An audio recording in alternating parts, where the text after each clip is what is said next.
Did you really think it was going to work? Tell me the truth.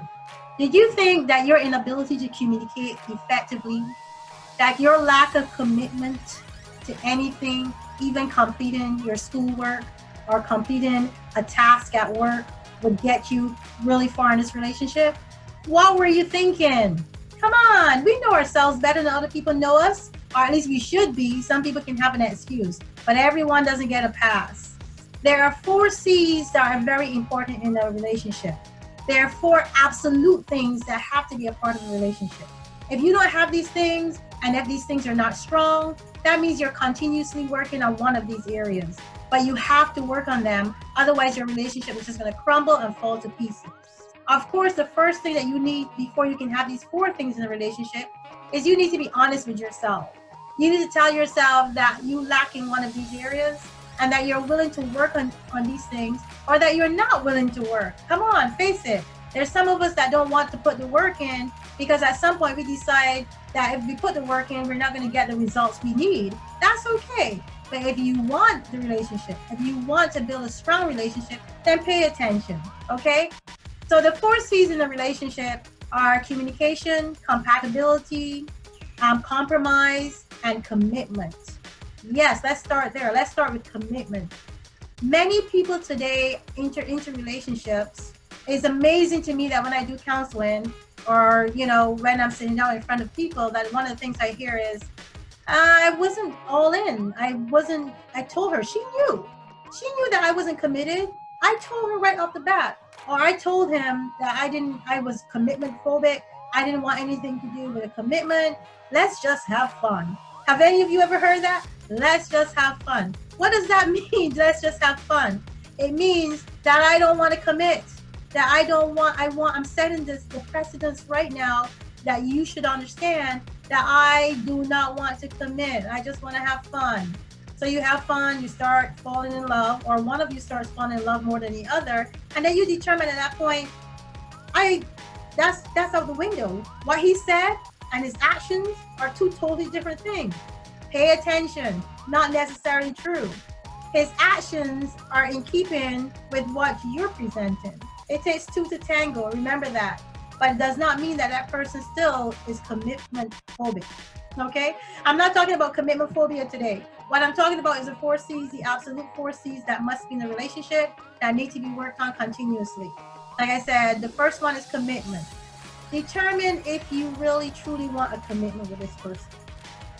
If you do not want a commitment, tell yourself the truth. It will save you a lot of problems down the road.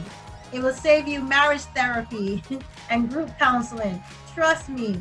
Tell yourself that you're not ready for a commitment. Instead of putting an engagement ring on somebody's finger, or instead of getting married to someone, and then you're in the relationship, you're like, how did I get here? And you're just biding your time and you just go along to get along, but you still have that nagging feeling in your gut that you did not want to commit to this relationship. It's not fair to yourself to sell yourself short, first of all, and it's not fair to the other person. But without a certain level of commitment on the part of both parties in the relationship is going to struggle, because you have one person giving 100% and you have the other person giving 10%. Now that's inequity if I ever heard it. But many people come to a relationship and they know they have commitment issues, but they want to have this great, fantastic relationship. It just blows my mind every time. It's like your expectations are so unrealistic, but here you are saying, why am I not in this great relationship that I see Joe and Peggy down the street have? Joe and Peggy are committed to the process. Joe and Peggy are committed, and that commitment translates into investment. They're invested in the relationship. Are you invested in a relationship? Ask yourself that question. If you're not, you can determine to increase the level of your investment, or you can choose to get out. I say the sooner you get out, as soon as you realize that this is not long-term, you do not see yourself growing old with this person, get the heck out, leave, do yourselves a favor. And the other reason for doing that is because you can cripple the other person. A lot of times you hear women saying, oh, this person gave me mixed signals. Or a man might say the same thing about a woman. What are mixed signals? Mixed signals are your confusion. You're confused within yourself, and you're confused and you're having this battle within about whether I want to be committed or not. And that plays out in your relationship. So one day you can say, yes, honey, I love you. It doesn't mean you don't love her. But loving someone and not wanting to be committed to someone are two separate things. You can love that person, but your ability to commit is not where it's supposed to be. That's something you have to grow into, or that's something that you have to commit to on your own. The second thing is communication. How many times do you realize that you can't get through to the person that you once could talk to? When you first met that person, communication was not a problem, right? You guys could talk all night. You were on the telephone for hours in the morning. You couldn't get off the phone. You wake up in the morning, you're talking to each other. It's like lovey-dovey. It's like you're inseparable. The conversation just flow. Well, those are the happy times, right? Those are the times when you're starting out. There's no stress. There are no stressors like money or children or other things like, bills and complications. And it's a free time. It's like one of the most breezy times, like easy breezy, beautiful cover girl. This is the best part of the relationship. When you're now engaging for the first time, the conversation's flowing and you're feeling so awesome. You have that person's attention, 100% of their attention, and you can communicate effectively. And then what happens? What happens is that how it started is not how it always ends up.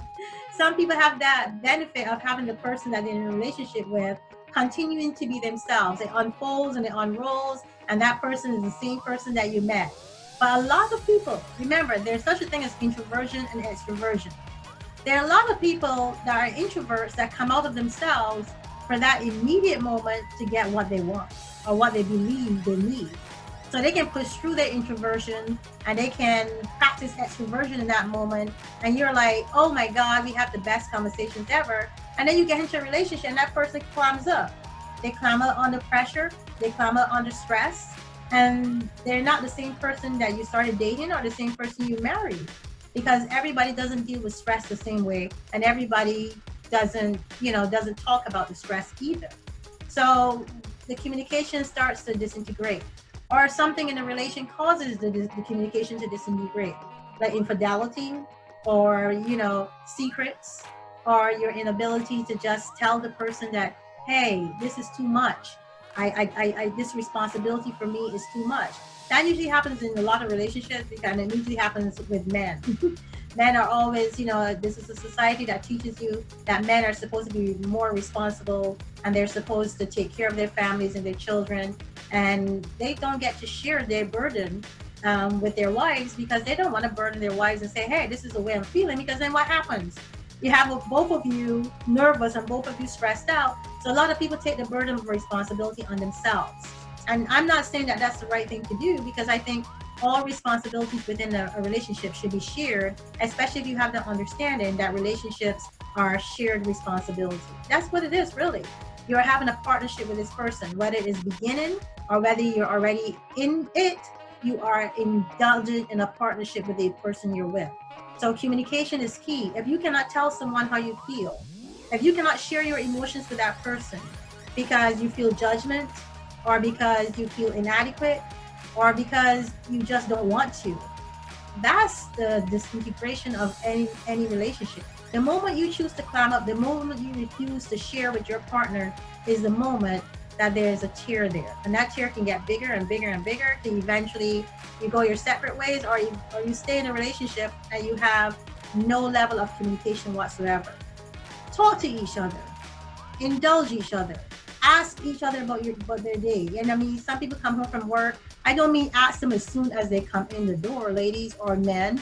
You don't, if you're home all day and the person walks in, don't bombard them, because think about the stress that they went through just getting to work and then coming back. And work is stressful. Even if you have a good day, it can still be stressful. So you have to do things within moderation, and you have to do things by using good judgment. So, but ask them when they're settled, or if they want to talk to you about their day. Don't shut them out. Don't let them not have an outlet for their stress. And that's vice versa. That's women or men in the relationship. But people need to be able to speak, and people need to be able to talk about their emotions. The moment that you don't have an outlet for your emotion, that is going to be a problem. Communication is key. Without communication in a relationship, all sorts of things start to happen. Trust disintegrates. There's a certain level of selfishness that creeps in, and then you have annihilation, and then you have is blown up in your face. The other thing is compatibility. How many of you are truly compatible? Think about this. I've met a lot of people that I thought I was compatible with. And what happened? The more you get to know someone, they either grow on you or they grow away from you. Has that ever happened to you? The more you get to know someone, you're like, like the Psycho movie. You're like, oh, this is not going well, and you leave it alone. If you're smart, you leave it alone. Do not stay anything that can lead to psychotic behavior. But how many of you are compatible, truly compatible? And what's compatibility? For me, compatibility means that we have a lot in common. But think about this, opposites do attract. There are people that I've been attracted to that we have stuff in common, but there are a lot of things that we didn't have in common. For one thing, I'm not a camper. You can't get me out in the woods, even if you tried. And I'm not afraid of bears because I'm not going to get to the point where I see a bear. I'm afraid of mosquitoes. Those blood suckers, they suck your blood. Did you ever see Jurassic Park? That can go really badly, really quickly. But I did not always have things in common with people that I've met. But, the compatibility, I think it's more the ability to talk, the ability to listen, and the ability to be heard. And also the ability to be able to do things together and to compromise. Compromise is a big part of compatibility. How many of you are able to compromise in relationships? This person wants to go skiing. You're afraid of the snow. Are you going to venture out? You don't like the cold, but you're going to go on skis. That's a choice. That's a compromise. And when you compromise in relationships, that's the fourth C. The fourth C is basically you're willing to put yourself aside temporarily, not all the time. I'm not about compromising yourself totally. I think that a relationship should be balanced.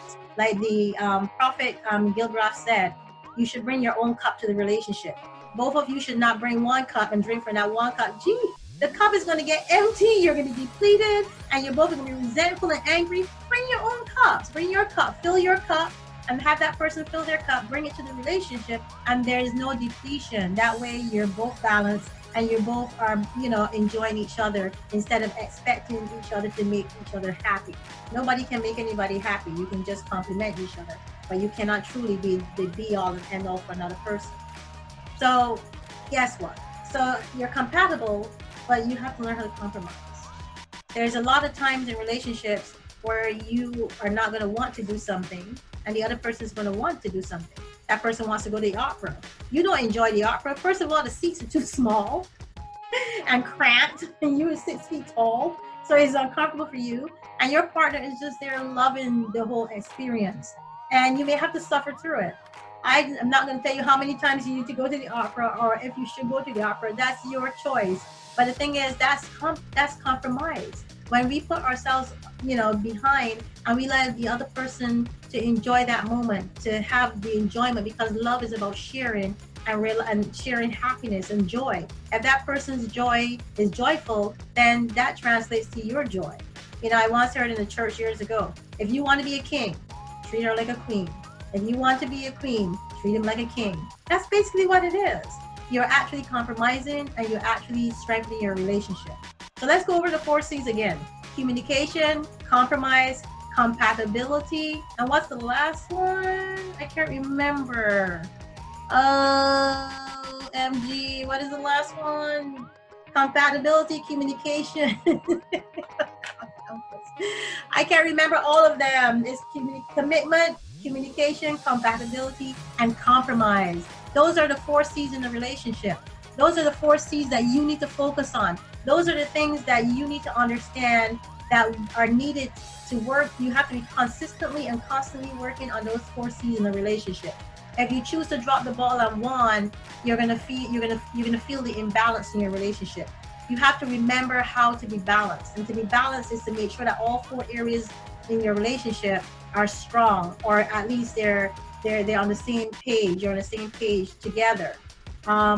If you adhere to this principle, if you use these 4 C's to measure your relationship, if you use these 4 C's as a barometer to help you gauge where you're at, and do an exercise, make it a little game.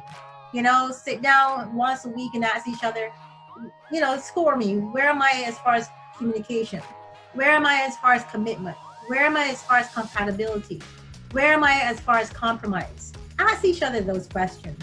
And you know, you can show each other scores at the end of the night or whatever, and somebody gets a prize.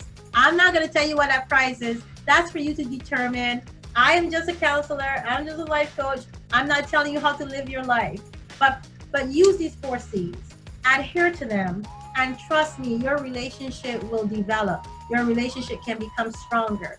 But the commitment has to be there. The communication has to be there. The compatibility has to be there. Do not marry someone that you're incompatible with. And a lot of people do that for the wrong reasons. You know, money is one of those reasons, or he or she was beautiful, he was gorgeous. Those are not reasons to get married. Those are not reasons to hook up. Well, if you're going to hook up, you hook up temporarily. But if you're going to hook up long term, you have to contemplate these 4 C's. The thing is, with the relationships, when you are deep in, you need to ask yourself one question. And this is really all that matters when there's a long-term commitment involved. Is this the person that you want to grow old with? Is this the person that you see yourself growing old with? That will determine the level of commitment to the process involved in having a stronger and more effective relationship. My name is Ingrid Felton. Thank you as always for visiting my YouTube channel. Please subscribe below, like the video, encourage your friends to watch the video. Your comments are always welcome. Visit me at thejourneyoftruth.com. It's below in my description. Reach out to me and give me your feedback. It is always welcome. And guess what? I know you can do it. I know you can do it if you want to do it.